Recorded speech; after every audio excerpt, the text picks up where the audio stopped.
ஆறுமுகம் அருளிடும் ஏறுமுகம். வணக்கம். தொடர்ந்து சொந்த வீடு வாங்கணும்னு நினைக்கிறீங்க, கை கூட மாட்டேங்குது, இல்லை நீண்ட நாள் இது ஒரு கனவாகவே இருக்குன்னு நினைக்கிறீங்களா?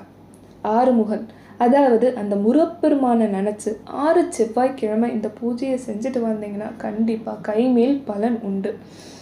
இதை எழுதி வச்சுக்கோங்க. இந்த பூஜைக்கு தேவையானவை என்ன அப்படின்னு பார்த்தீங்கன்னா, பெருசாக ஒன்றும் இல்லை. வாழை இலை, 6 அகல் தீபம், துவரம் பருப்பு, அரளிப்பூ. இதை நம்ம செவ்வாய்க்கிழமை செவ்வாய் ஓரையில் செய்ய போகிறோம். ஒரு வாழை இலையை பரப்பிக்கோங்க. அதுக்கு மேலே துவரம் பருப்பு, அதுக்கு மேலே 6 விளக்கு ஏற்றிக்கங்க.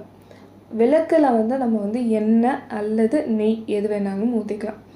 அரளிப்பூ வச்சு 108 போற்றி, அதாவது முருகப்பெருமானோட 108 போற்றிகள் சொல்லி அரளிப்பூ வச்சு ஒரு அந்த விளக்குக்கு 6 முகங்கள் அப்படின்னு மனசில் நினச்சி ஒரு முகத்துக்காக அந்த பூவை போட்டு நீங்கள் அர்ச்சனை செஞ்சுட்டு வாங்க. முடிக்கும்போது ஒரு பழம் அல்லது பால், இது ரெண்டுத்தில் ஏதாவது ஒன்று வச்சு நீங்கள் அந்த பூஜையை முடிச்சுக்கலாம்.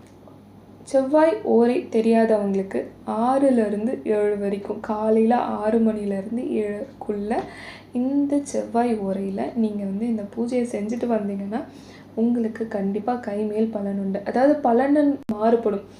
அதாவது கையில் அவங்களோட நிதி நிலைமையை பொறுத்து, அதாவது கையில் பார்த்திங்கன்னா காசு இருக்குது, நம்மளுக்கு ஒரு நல்ல வீடு அமைய மாட்டேங்குது அப்படின்றவங்களுக்கு ஒரு நல்ல வீடோ அல்லது மனையோ தென்படும். இல்லை எனக்கு இது ஒரு கனவு அப்படின்றவங்களுக்கு கண்டிப்பாக நிதி நிலைமையில் உங்களுக்கு ஒரு நல்ல ஒரு மாற்றம் நீங்கள் கண் கூட பார்க்கலாம். ஒரு வழி, அதாவது ஏதாவது ஒரு வழி உங்களுக்கு மனை வாங்கிறதுக்கோ இல்லை வீடு வாங்கிறதுக்கோ உங்களுக்கு ஏதாவது ஒரு வழியை கண்டிப்பாக முருகப்பெருமான் உங்களுக்கு காண்பிப்பார். இதை உங்களோட முழு மனசால் முருகப்பெருமானை நினச்சி, முதல்ல விநாயகரை நினச்சி, அப்புறம் குலதெய்வத்தை நினச்சிட்டு அதுக்கப்புறம் முருகப்பெருமானை நினச்சி இன்னைக்கு இந்த பூஜை நிறைவேறணும் அப்படின்னு சொல்லிட்டு நீங்கள் நினச்சி இதை தொடர்ந்து ஒரு 6 செவ்வாய்க்கிழமை பண்ணிகிட்டே வந்தீங்கன்னா உங்களோட நிதி நிலைமையிலையும் சரி, உங்களோட ஆசைகள்லேயும் சரி உங்களுக்கு கண்டிப்பாக வெற்றி கிடைக்கும். வாழ்க வளமுடன்.